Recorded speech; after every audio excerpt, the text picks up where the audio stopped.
नमस्कार स्टूडेंट, स्वागत है आप सभी का हमारे इस यूट्यूब चैनल बियॉन्ड वेरिएट्स में। आज के सेक्शन में हम लोग डिस्कस करने वाले हैं हिंदू लॉ के अंतर्गत जॉइंट हिंदू फैमिली एंड कर्ता के कॉन्सेप्ट के बारे में, जिसको कि संयुक्त हिंदू परिवार भी कहा जाता है। तो चलिए स्टार्ट करते हैं। जॉइंट हिंदू फैमिली होती क्या है, सबसे पहले हमको ये समझना पड़ेगा। हिंदू लॉ रिकॉग्नाइज करता है ये कॉन्सेप्ट, ये यूनिक इंस्टीट्यूशन है, केवल हिंदू में ही देखा जाता है ये। जैसे कंपेयर करें अगर मुस्लिम लॉ के अंतर्गत, तो मुस्लिम लॉ के अंतर्गत जॉइंट फैमिली का सिस्टम हम नहीं देखते हैं। It is a creature of law, ये क्रिएचर है लॉ का, कोई कॉन्ट्रैक्ट से नहीं बनता है ये। गवर्न करता है किसके अंतर्गत? मिताक्षरा और दया भाग, दो स्कूल्स होते हैं हिंदू लॉ के, जो कि मिताक्षरा और दया भाग स्कूल हैं। इसी लेक्चर में हम लोग अभी डिटेल में देखेंगे भी कि मिताक्षरा स्कूल्स क्या होते हैं, दया भाग स्कूल्स क्या होते हैं। आप ऐसे समझ सकते हो कि मिताक्षरा और दया भाग दो फिलोसफीज हैं हिंदू लॉ के अंतर्गत, जो कि हिंदू धर्म को अपने अपने अपने तरीके से फॉलो करती हैं। इन दोनों ही फिलोसफीज के अंतर्गत हमको जॉइंट हिंदू फैमिली का कॉन्सेप्ट देखने को मिलता है। ये क्या होता है? ये लीनियर डिसेंडेंट्स होते हैं कॉमन एंसेस्टर के। जैसे कि आपके घर में आपके दादाजी होंगे, आपके परदादा होंगे, तो इस तरीके से दादा, पिता, पोता, उनका बच्चा, तो इस तरीके से जो पूरी सीरीज चलती है, कॉमन एंसेस्टर्स होते हैं। ये सब मिला के कौन बनता है? लीनियर डिसेंडेंट्स बना के बनती है जॉइंट हिंदू फैमिली। ओरिजिन क्या है जॉइंट हिंदू फैमिली की, अगर हम लोग देखें तो कहाँ से इसकी शुरुआत हुई थी? तो the concept originate from Hindu ancient Hindu scriptures. कौन से एंशियंट हिंदू स्क्रिप्चर्स में? स्मृतिज हो गई, स्पेशली जो कि मनु और याज्ञवल्क्य जी ने लिखी थी। तो मनु और याज्ञवल्क्य ऋषि जिन्होंने ये स्मृतिज लिखी थी, उनके स्क्रिप्चर्स में ये पाया जाता है कि ancient Hindu joint Hindu family का कॉन्सेप्ट। उसके अलावा कमेंट्रीज जो हैं मिताक्षरा और दया भाग स्कूल में पुराने समय की, उनके अंदर भी हमको जॉइंट हिंदू फैमिली का कॉन्सेप्ट देखने का मिल जाता है। उसके अलावा ये किस पे बेस्ड है? ये सापिंड रिलेशन पे बेस्ड है। सापिंड मतलब एक ही पिंड के, एक ही पिंड मतलब एक ही, मतलब जो लोग एक साथ ब्लड से रिलेटेड हो, जो कि मैंने आपको जैसे एग्जांपल दिया था, दादा, पिता, पोता, ये सब क्या है? ब्लड रिलेटेड है। अब अगर देखा जाए, दादा हो गए और नाना हो गए आपके, तो ये लोग ब्लड रिलेटेड नहीं है, ये सापिंड नहीं होंगे। तो ये लोग, ये दोनों परिवार जो होते हैं, ये जॉइंट हिंदू फैमिली में नहीं आएगा। इनके इंडिविजुअल इंडिविजुअल जो पार्ट्स हैं, वो अपनी जगह पे जॉइंट हिंदू फैमिली वो अपने अपने परिवार के लिए रहेंगे। लेकिन दादा और नाना और आप कॉमन हो, लेकिन ऐसा नहीं हो सकता है कि यहाँ से लाइनेज निकल रही है तो आप दोनों को कनेक्ट करके जॉइंट हिंदू फैमिली बना लो। तो सापिन रिलेशन के कॉन्सेप्ट के ऊपर ये होता है, और ये इसको बोलते हैं यूनिटी ऑफ ब्लड। उसके अलावा इसका मीनिंग अगर हम देखें, जो कि किस में दिया गया था, केवी नारायण वर्सेस केवी रंगनाथन के केस के अंतर्गत, जो कि 1976 में आया था। इसमें ऑनरेबल सुप्रीम कोर्ट ने कहा था कि a joint Hindu family consist of all persons lineally descendant from a common ancestor and include their wife and unmarried daughter. इसमें भी ऐसा कुछ क्रिटिकल नहीं कहा गया है, जो अब तक हम लोगों ने पढ़ा वही कहा गया है। संयुक्त हिंदू परिवार में क्या होता है? ये कंसिस्ट होता है सारे लोगों से मिलके, जो कि एक ही लीनियज से रिलेटेड होते हैं, जिनके एक ही कॉमन पूर्वज, जो पूर्वज होंगे वो एक ही होंगे। तो ये सब क्या होगा? ये जॉइंट हिंदू फैमिली की बेसिक डेफिनेशन हो गई। जॉइंट हिंदू फैमिली में केवल ऐसा नहीं है कि केवल मेल मेल मेल ही कंसिडर हो रहे हैं। जॉइंट हिंदू फैमिली के अंतर्गत वाइफ्स भी आएंगी।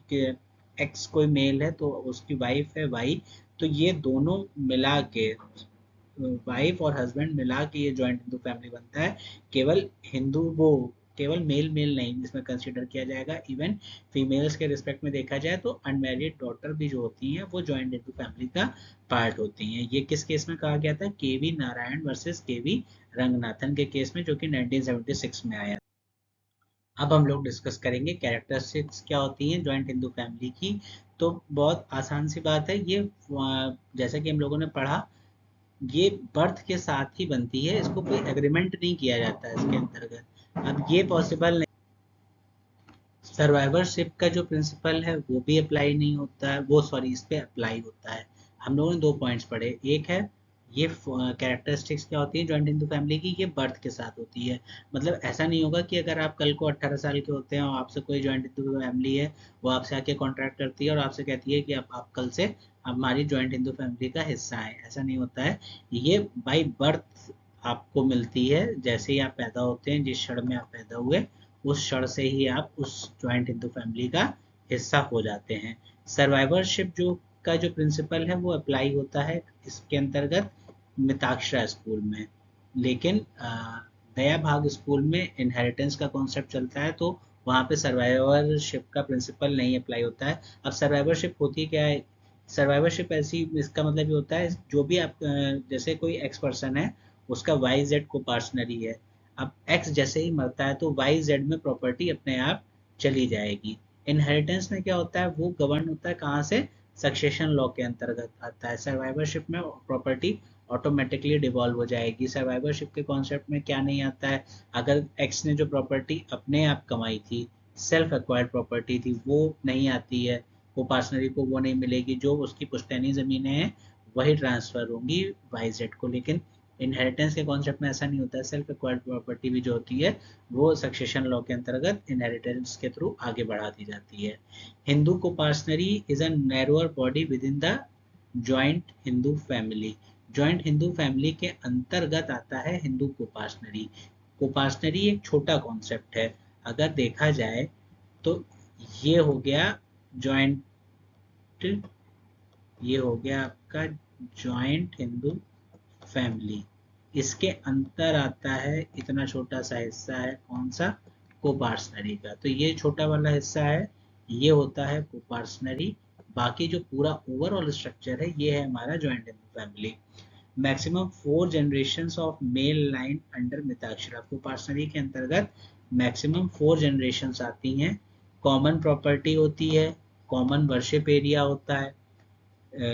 कोई भी जॉइंट हिंदू फैमिली है तो उसके लिए जितना भी, ये केवल किससे रिलेटेड नहीं है, ये केवल इकोनॉमिक नहीं है, ये मॉरल भी है।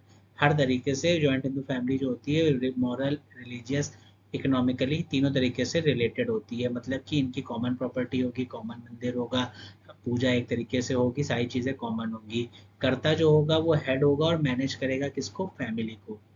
Jointness of state and residence, जो एक ही घर होगा, एक ही व्यापार होगा, व्यापार अलग भी हो सकता है, लेकिन जो स्टेट है पूरी, जैसे कोई इनके पास 5,000 स्क्वायर फीट का घर है और जॉइंट हिंदू फैमिली रह रही है, तो वो ये कोई एक्स पर्सन ये नहीं कह सकता कि ये प्रॉपर्टी उसकी है।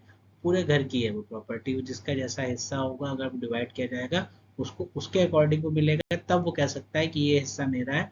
बट जब तक पार्टीशन नहीं होता है तब तक वो पूरी जॉइंट स्टेट है, वो किसी एक व्यक्ति विशेष की नहीं है। अब हम लोगों ने देखा कर्ता। कर्ता क्या होता है? हम लोगों ने कोपार्सनरी देखा, हम लोगों ने जॉइंट हिंदू फैमिली देखी। कोपार्सनरी कौन होता है ये हम लोग समझ चुके हैं। अब कोपार्सनरी क्या होता है ये हमको क्लियर है, ये एक नैरोअर कॉन्सेप्ट है। जॉइंट हिंदू फैमिली एक ब्रॉडर कॉन्सेप्ट है।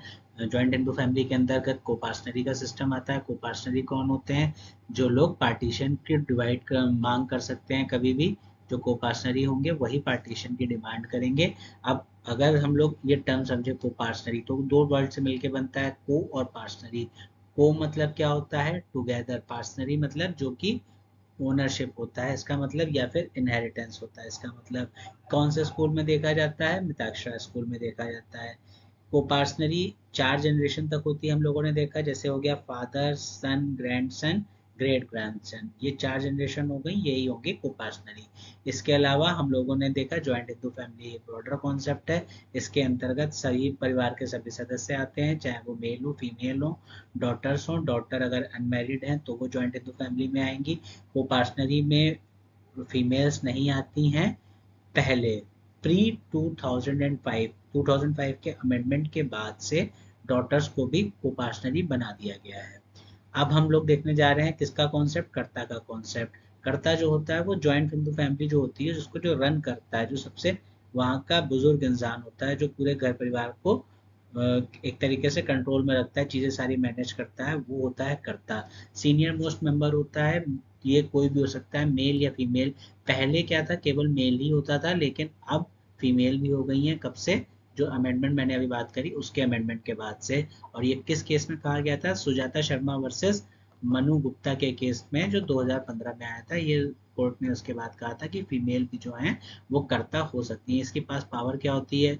मैनेज कर सकता है फैमिली के सारे अफेयर्स, प्रॉपर्टी को एलिनेट कर सकता है। अगर कोई भी जैसे लीगल नेसेसिटी आ गई, प्रॉपर्टी के लिए कुछ बेनिफिशियल है, इंडिस्पेंसेबल है, तो वो अपने आप वो चीज़ें डिसाइड कर सकता है, कंट्रोल कर सकता है पूरी इनकम और एक्सपेंडिचर। अब अगर ऐसी कोई सिचुएशन है कि सपोज ये करिए कि कोई वही 5,000 स्क्वायर फीट वाला घर था, कर्ता को क्या वो अपनी, अब मैंने जैसे आप लोगों को बताया कि वो पूरी प्रॉपर्टी किसी एक की नहीं होती है, बट कुछ ऐसे कंडीशंस भी होते हैं जिनमें कि वो प्रॉपर्टी कर्ता जो है वो बेच सकता है बिना बाकी परिवार वालों की राय मशवरा किए हुए। वो कंडीशंस कैसे होती हैं, फॉर एग्जांपल घर में बेटी की शादी करानी है, कुछ ऐसी नीड आ गई, इमरजेंसी मेडिकल इमरजेंसी आ गई, टाइम नहीं है किसी से कुछ पूछने का, तो गुड विल के अंतर्गत अगर करता ऐसा काम करता है तो उसको इसमें दोषी नहीं माना जाएगा, माना जाएगा कि उसने पूरे परिवार की सहमति से ही ये काम किया है। ड्यूटीज क्या होती हैं करता है कि मेंटेन करना, अकाउंट्स को मेंटेन करना, मेंबर्स को प्रोटेक्ट करना, जो उनकी प्रॉपर्टी है उसको। उसके बाद जैसे हम लोगों ने बात किया था कि स्कूल्स जो होते हैं हिंदू लॉ के अंतर्गत, दो स्कूल्स हैं हमारे पास, एक है मिताक्षरा और एक है दया भागा। तो मिताक्षरा के लिए हम लोगों ने देखा विजनेश्वरा जो हैं उन्होंने, अब ये कौन थे इसको समझना पड़ेगा। ये एक हमारे बहुत ही बड़े जूरिस्ट थे। कौन थे? विजनेश्वरा जी हमारे जूरिस्ट थे। कौन सी सेंचुरी में? ये 11वीं सेंचुरी में एक जूरिस्ट हुए हैं। इन्होंने याजना, हम लोगों ने जैसे पहले पढ़ा, याज्ञवल्क्य जी की जो स्मृति थी उसके ऊपर इन्होंने अपनी कमेंट्री दी है, जिसमें इन्होंने बताया है कि मिताक्षरा क्या होता है। अब उसके अकॉर्डिंग मिताक्षरा ये क्या है? ये एक लीगल ट्रीटी है जो इन्होंने अपनी कमेंट्री दी है, वो एक लीगल ट्रीटी है जो कि एलोबरेट करती है याज्ञवल्क्य स्मृतिज को। अब इसके अलावा ये कहाँ कहाँ प्रेवलेंट है? मिताक्षरा जो फिलोसफी है, जो स्कूल है, जिसको फॉलो करने वाले लोग हैं पूरे इंडिया में, एक्सेप्ट कहाँ? बंगाल और आसाम को। तो अगर देखा जाए ऑल ओवर इंडिया कौन सा स्कूल हिंदू लॉ फॉलो करता है? मिताक्षरा स्कूल फॉलो करता है, एक्सेप्ट बंगाल एंड आसाम। इसमें कौन सा कॉन्सेप्ट हम लोगों ने देखा? कोपार्सनरी का कॉन्सेप्ट देखा। इसमें हम लोगों ने देखा डॉक्ट्रिन ऑफ सर्वाइवरशिप अप्लाई होती है कि जो ओनर है, जो पर्सन अगर मर जाता है तो सीधे प्रॉपर्टी जो सर्वाइवर बचे होते हैं उनके पास चली जाती है। 2005 से पहले फीमेल्स को कोपार्सनर नहीं माना जाता था। ये सब क्या है? मिताक्षरा स्कूल के एसेंशियल्स हो गए। प्रेवलेंट है हर जगह पे। कोपार्सनर जो होगा वो बाय बर्थ होगा, डॉक्ट्रिन ऑफ सर्वाइवरशिप होगी, फीमेल जो होंगे वो कोपार्सनर नहीं होंगे। दया भाग school on the other hand क्या कहता है? दया भाग स्कूल ये जो ये थे जिमुत वाहना जी, ये भी क्या थे? ये वो जैसे कि विघ्नेश्वरा जी 11वीं सेंचुरी में हुए, ये आए हमारे 12वीं सेंचुरी में। ये भी काफी बड़े हिंदू लॉ के ऊपर स्कॉलर रहे हैं। इन्होंने दया भाग स्कूल को स्टडी किया है, उसके ऊपर अपनी कमेंट्रीज दी हैं। इसके अकॉर्डिंग दया भाग क्या था? दया भाग जो है वो केवल, इसका मतलब होता है पार्टीशन ऑफ इनहेरिटेंस। इन्होंने इनहेरिटेंस के कॉन्सेप्ट को आगे बढ़ाया, ना कि सर्वाइवरशिप के कॉन्सेप्ट को। और ये जो फ्लरिश कहाँ पे हुआ ये स्कूल? बंगाल और असम में। बंगाल के ही थे भी जिमुत वाहना जी। और उसके अलावा कोपार्सनरी बाय इनहेरिटेंस, इसमें सर्वाइवरशिप नहीं है, इसमें इनहेरिटेंस का कॉन्सेप्ट है। No doctrine of survivorship. Son has no rout, sorry, son has no right during father's lifetime. अब सन का कोई राइट नहीं होगा जब तक उसके पिताजी जिंदा हैं। वो अपनी प्रॉपर्टी के लिए मांग नहीं कर सकता है। जब पिता की डेथ होगी उसी के बाद सन जो है वो प्रॉपर्टी की डिमांड कर सकता है। बट कोपार्सनरी के सिस्टम में ऐसा नहीं होता है। सर्वाइवरशिप जहाँ पे अप्लाई हो रही होती है वहाँ पे फादर के जिंदा होते भी बच्चे पार्टीशन की डिमांड कर सकते हैं।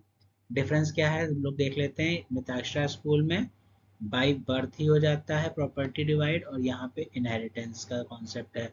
अप्लाई कहाँ कहाँ होता है? All India except Bengal and Assam. ये बंगाल एंड असम में। राइट्स ऑफ सन कहाँ से मिल गए? बर्थ से मिल गए, आफ्टर फादर्स डेथ। दया भाग स्कूल में डॉक्ट्रिन सर्वाइवरशिप अप्लाई नहीं होती है, किसमें? दया भाग में। और अप्लाई होती है मिताक्षरा स्कूल में।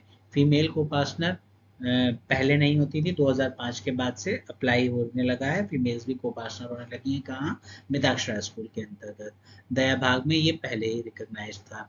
Partition can be demanded by a son, नहीं डिमांड किया जा सकता। कहाँ? दया भाग स्कूल में। इसके बाद कुछ दो केस लॉज हैं हमारे पास जो काफ़ी अच्छे इंपॉर्टेंट हैं। एक बार इनको देखिए और ध्यान में रखिएगा, अगर आपके पेपर पूछा जाता है तो इनको लिख के आइएगा। Commissioner of wealth tax versus Chandrasen, ये 1986 का केस है। इसमें बताया गया था कि सन इनहेरिट करता है प्रॉपर्टी एज इंडिविजुअल पोस्ट। ये किस में दिया हुआ है? As per Hindu succession act. दूसरा केस हमारा जो है विनीता शर्मा वर्सेस राकेश शर्मा, सबसे इम्पोर्टेंट केस है 2020 का। इसमें कहा गया है daughters have equal right in coparcenary property. ये ऐसा केस है, इसको स्टार बना दे रहा हूँ।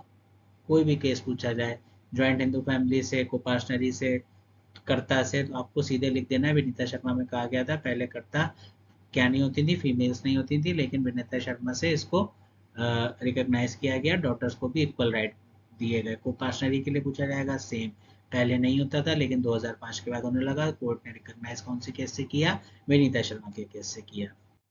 अब हम अपने लेक्चर को कंक्लूड करते हैं। कंक्लूजन में यही है कि जॉइंट हिंदू फैमिली जो है वो हिंदू पर्सनल लॉ है, और इसका कॉन्सेप्ट हमको एंशियंट स्क्रिप्ट से, स्मृतिज में देखने को मिलता है। बहुत ही पुराना कॉन्सेप्ट है ये।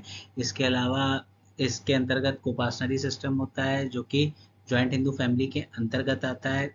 जॉइंट हिंदू फैमिली बड़ा कॉन्सेप्ट है, कोपार्सनरी छोटा कॉन्सेप्ट है।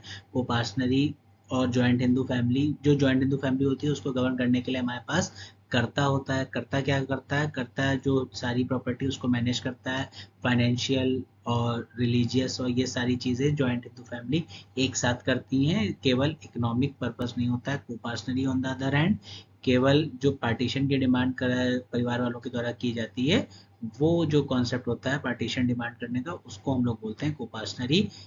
मिताक्षरा स्कूल, दयाभाग स्कूल, दो स्कूल है हमारे पास।